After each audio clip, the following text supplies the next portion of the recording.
Сағыз станциясы 1948 жылдың қаңтары. Бұл мекеннің тынысы ертеден-ақ темір жолшылардың дүбірімен үндесіп жатыр. Осында дүниеге келген Жұмағыз Сәдиеваның тағдыры да сол болат жолдармен тығыз өрлерін ол кезде ешкім білген жоқ. Нөмірі 490 теміржол мектебінде өткен 11 жыл оның үлкен өмірге жасаған алғашқы нық қадам еді. Мектептен кейінгі ізденіс оны сауда техникумына жетеледі. Мамандық алған жас бой жеткен алғашқы еңбек жолын жаңадан бой көтеріп жатқан Ақтау қаласында дүкенші болып бастайды. Алайда туған жердің топырағы мен темір жолдың таныс дауысы оны Сағызға қайта шақырады. Ауылдағы мектеп-интернатта кассир болып жұмыс істеп жүргенде тағдыр оны өмірлік серігі Асқар Сәдиевпен жолықтырып, соңынан қалаға вагондардың дүрсілі естілетін депо басына алып келеді. Оның өміріндегі жаңа белес вагон депосы. Ол мұнда комплектовщик болып жұмысқа кіріп, Солдатовтай қаталды әділ басшылардың, Шәкеновтай білікті инженерлердің мектебінен өтті. Бұл 1972 жылдың қыркүйегі болатын. Біз кірген жылдары дейтін бұл қазіргідей жаңағы роликовый цех жоқ ол кезде. Ашып қақпағын ашып май құятын жаңағы. Депоның іші дейтін жаңа майдан былқылдап ататын деді. Адам аяғын баса алмайтындай болса. Қырып атады кісілер, сонда да май болып, ана қақпақты ашқанда май ақтарылып атады. Бұл кісі суырып алады, май дейтін ақтарылып атады жерге деген. Сондай лас болды өзденді. Одан кейін реконструкция жасады, бер жағын салды, көтерді, жоғары кран қойды. Сосын роликовый цех келіп ашылып, жаңағы онда бір менің жолдасым барып Украинадан роликовый цехтың мастер болды, оқып келді. Оқып келіп роликовый цехты істеді. Содан тазарды ғой енді, депо қазір жақсы ғой енді. Дөңгелек жөндейтін участок, дефектоскопист міндеті, кейіннен кассирлік қызмет. Мұның бәрі Жұмағыз Сәдиева үшін жай ғана жұмыс емес, өмірінің мәні еді.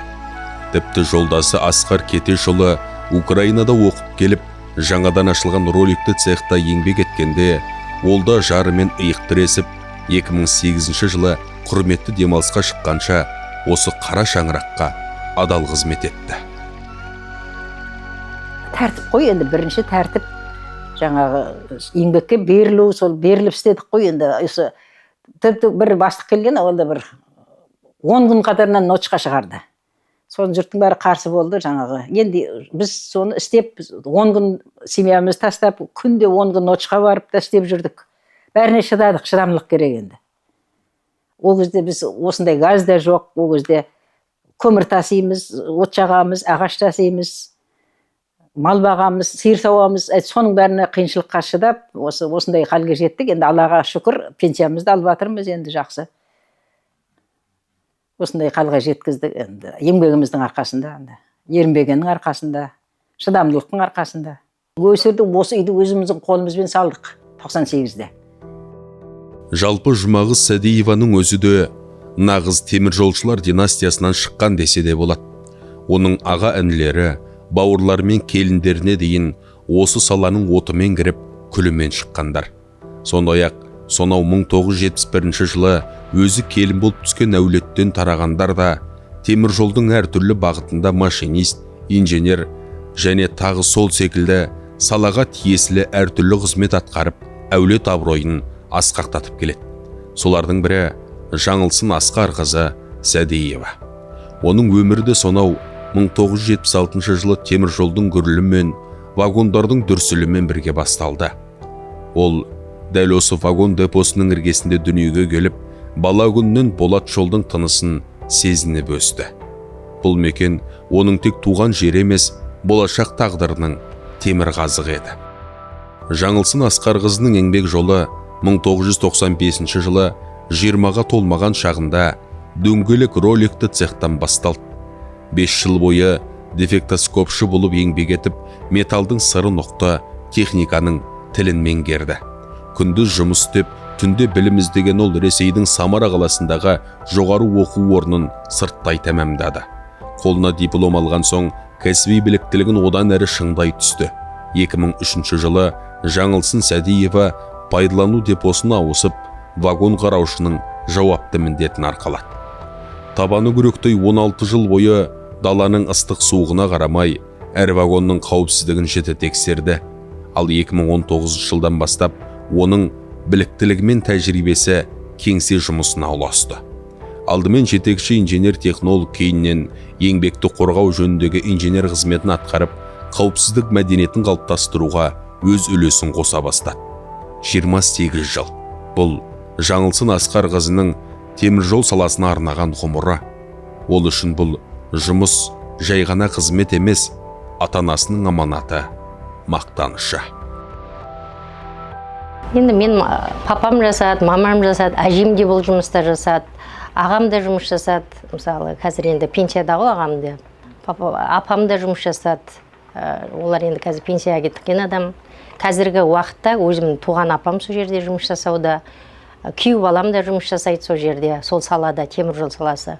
Теміржол саласы енді өлмейтін жұмыс қой. Қай жерге барсаң да бұл теміржол бар. Сондықтан бәрін енді теміржолға жұмыс жасауға кеңес берем деймін енді. Мен үшін мақтаныш теміржолда жұмыс жасауы.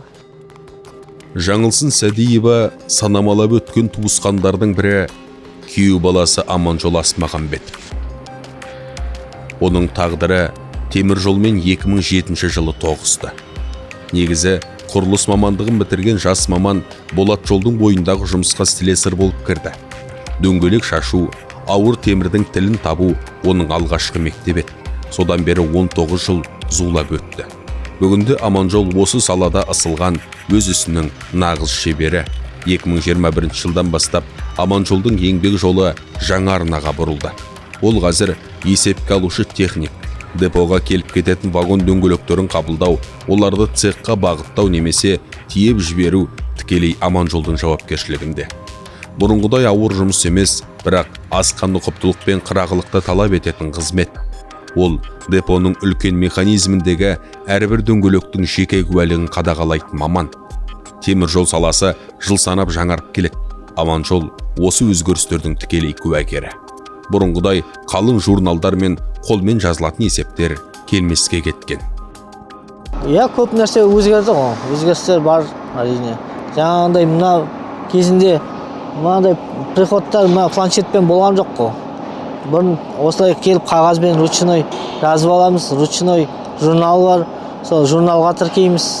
Сосын жаңағы Excel вариантпен тіркеп жазып аттық. Қазір енді ADNS-пен ашты, осы планшет алып келіп бізге. Жаңағыдай расход жасағанда да бәрі түсіп тұрады размермен. Баяғыдағыдай қолмен жазып жүрмейміз. Сосын жаңағындай магниттермен бірталай нәрсе дамып жатыр ғой. Теміржол саласының заманауи бағытта қарыштап дамып жатқанын Сәдиевтер әулетінің тағы бір өкілі Ақмарал Асқарқызы да мақтанышпен растайды. Ол үшін депо жай ғана жұмыс орны емес, балалық шағының ең ыстық естеліктері қалған киелі мекен. Тағдырдың жазуымен өмір жолы оны бәрібір осы қара шаңырақ қалып келді. Ақмаралдың бүкіл өмірі теміржолдың тынысымен өрілген. Бала күнде деподағы шырша мерекелеріне келіп, анасы Жұмағыздың кассадағы жұмысына қолғабыс еткен сәттері әлі күнге дейін жадында. Теміржолдың қайталанбас тарсылы мен әріптестердің жылы жүздері ол үшін жат емес еді.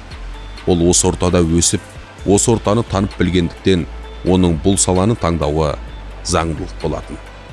2006 жылы Ақмарал анасының ізін басып, дефектоскопист болып жұмыс орналасты. Бұл мамандық аса жоғары жауапкершілікті талап ететін, Болат жолдың қауіпсіздігіне тікелей жауап беретін бірегей қызмет. Дефектоскопист бұл темірдің ішкі сырын ұғатын, көзге көрінбейтін ақауларды тап басатын маман. Егер вагон дөңгелегінде немесе рельс бойында көзге байқалмайтын микроскопиялық сызат кетсе, оның соңы үлкен апатқа келуі мүмкін. Міне осындай жасырын жауды анықтау Ақмаралдың басты міндеті. Ол арнайы ультрадыбыстық құрылғылардың көмегімен металдың құрылымын рентгеннен өткізгендей тексереді. 20 жылға жуық уақыт бойы Ақмарал Асқарқызы темірдің тілін үйренді. Ол үшін әрбір дыбыс, экрандағы әрбір толқын маңызды ақпарат. Оның қырағы көзі мен кәсіби түйсігі мыңдаған жолаушы мен тонналаған жүктің қауіпсіздігін қамтамасыз етеді. Басында қиын болды ғой енді. Сменге тұрдық, ночқа тұрамыз. Кейбірде 2 күн ден жасап, ночқа шығып кетіп, бір күн демалып қайтып шығамыз. Ночтан кейін қиын болады қанша дегенмен. Ең бірінші біз кіргенде бәрі қағаз күйінде болды. Натурныймен жұмыс жасаймыз, журналды ручкамен толтырамыз, бәрін қолмен тексереміз, бәрін. Қазір заман дамыды, қазір планшетпен жұмыс жасаймыз. Жаңа жасаған жұмысымыз мына 53-ке бәрі түсіп отырады.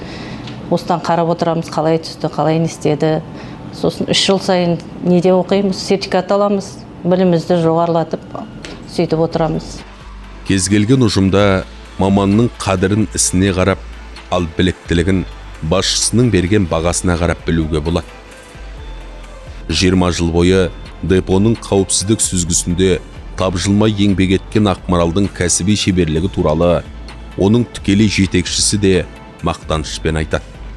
Дефектоскопия цехының аға шебері Клара Айтжанова әріптесінің жұмысқа деген адалдығын былайша сипаттайды. Енді қазіргі таңда Ақмарал өз ісінің маманы, өте білгір, өте өш ісінің шебері деп айтуға болады. Көптеген жұмыстардың бәрін өзі жасап, артындағы жастар бар, келіп жатқан жас мамандарға үйретіп, өте үлгілі өзіміздің жұмысшымыз. Ақмаралдың жұмыс жасау өте таза, мұқият, ұқыпты жұмыс жасайды жұмысшымыз өзіміздің. Ол өте өз ісінің маманы болғасын, ол жастарға көп үлгі үйретіп, доңғалақтың тексеру тәсілінде көп қыр-сырын үйрететін өте білгір азаматша Ақмарал. Ақмаралдан бүгінгі күнге дейінде алдағы уақытта да үйренетін зат көп. Бүгінде Ақмарал Сәдиева тек қана білікті маман ғана емес, жас буынның тәлімгеріне де айналды. Болат жолдың бойында басталған бұл үлкен еңбек мектебінің бастауында әрине осы әулеттің ардақты анасы Жұмағыз апай тұр. Бүгінгі ұрпақтың жетістігі кешегі ананың төккен тері мен көрсеткен үлгісінің жемісі. 6 қыз бен 1 ұлды қанаттандырып, адал еңбектің қадірін үйреткен аяулана бүгінде бейнетін зейнетін көруде. Өмірлік серігі Асқар Кетешұлы ертерек дүниеден озса да, оның Болат жолға деген сүйіспеншілігі бүгінде балаларының бойынан көрініс тапты. Жұмағыз апайдың мақтанышы да, жұбанышы да осы ізім басқан ұрпақтары. Жұмыс бар жерде қиындықта болады, бірақ біздің нәпақамыз да, бақытымыз да осы Болат жолдың бойында дейді кейіпкеріміз өткен күндеріне ризашылықпен қарап. Бүгінде зейнетте болса да, Жұмағыз Сәдиева өзінің жастық шағы өткен, бүкіл саналы ғұмыры байланған қара шаңырағы депомен байланысын үзбейді. Өткен ол үшін бұл жер тек жұмыс орны емес, тағдырының ажырамас бөлшегі. Естіп отырамыз, кім пенсияға шығып жатыр, бәрін сұрап отырамыз ғой, біліп. Қазір кетіп жатқандардың бәрі біздің кезімізде істеген балдар ғой, енді қазір пенсияға кетіп жатыр бәрі. Нұржанов Мараттар құрттай күннен біздің қасымызға келіп жұмыс жасаған, енді о да пенсияға қалайын деп жатыр, Нұржанов Мараттан деподағы. Демесеновтер мамалармен істедік, өздерімен істедік. Шалабаевтар, Бақытжандар мамасымен де, папасымен бәрі депода істеді олардың бәрі. Апалары бәрі. Қара шаңырақ біз қимаймыз, біз көреміз. Ыстық бізге енді. Бұл бейнефильм Сәдиевтер әулетінің ғана емес, қарапайым еңбек адамның қадір қасиетін ұлықтайтын үлкен бір тарих. Жұмағыз апайдың маңдай терімен басталған бұл жол бүгінде балалар мен немерелерінің заманауи жетістіктерімен жалғасып жатыр.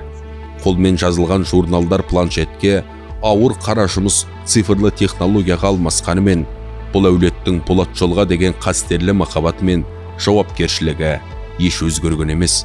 Темір жол тек рельстер мен вагондар емес, темір жол бұл Сәдиевтер секілді өз ісіне адал, жүрегі депо деп соғатын мықты династиялардың иығында тұрған алып сала. Қара шаңыраққа айналған депоның әрбір дүрсілі осы әулеттің тамыр соғысы іспеттес. Өйткені олар үшін темір жол жай ғана мамандық емес, ол атадан балаға аманат болған, болашағы мәңгілік, өлмейтін асыл мұра.